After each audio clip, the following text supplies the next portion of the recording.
Israeli forces have engaged Palestinian fighters in Jabalia, Gaza Strip, and destroyed significant militia infrastructure. The Israeli Defense Forces confirmed their units are operating in central Rafah, targeting Palestinian fighters and destroying weapons depots.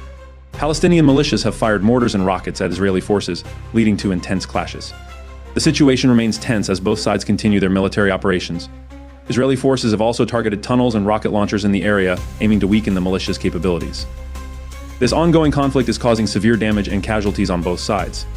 U.S. President Joe Biden urged Hamas to agree to the latest Israeli ceasefire and hostage release proposal. The proposal includes 3 phases: withdrawal of Israeli forces, release of hostages, and major reconstruction efforts in Gaza. Negotiations have been complicated, with Hamas initially rejecting the proposal but showing signs of willingness to discuss a sustainable calm. The U.S., Egypt, and Qatar are facilitating these negotiations, emphasizing the importance of ending hostilities and addressing humanitarian needs. Biden's appeal to both Israeli and Palestinian leaders highlights the international pressure to resolve the conflict peacefully. Candidates are registering for the upcoming Iranian presidential election. Prominent moderate politicians like Ali Larijani and Abdel Nasser Hemati have entered the race. Larijani, a former parliament speaker, has strong connections within the Iranian political and security establishment. Hemati, a former central bank governor, is seen as a moderate reformist. The Guardian Council will vet the candidates, historically favoring hardliners.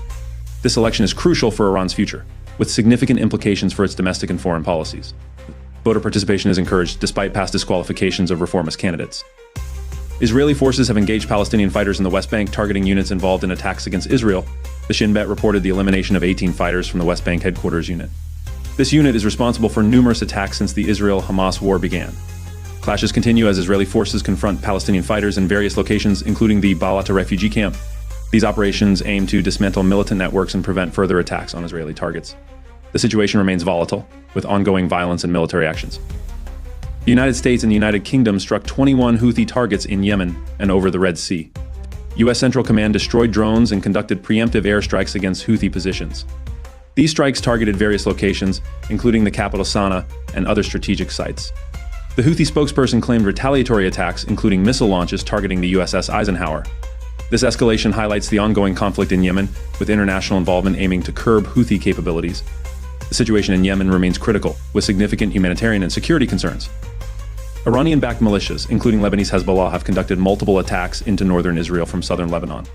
These attacks involve rocket and mortar fire, targeting Israeli towns and military positions. The Israeli Defense Forces have responded with airstrikes and artillery fire, leading to casualties and damage on both sides. The conflict in this region remains intense, with fears of further escalation. The involvement of Hezbollah adds a complex layer to the already volatile situation, raising concerns about broader regional instability. The UN Security Council voted to end the UN assistance mission to Iraq by the end of 2025. This decision marks a significant shift in international involvement in Iraq's security and development. The mission is focused on promoting political dialogue, legal reforms, and human rights since its establishment in 2003.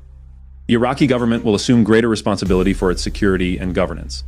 This move reflects the progress made in stabilizing Iraq, but also highlights ongoing challenges in maintaining peace and development.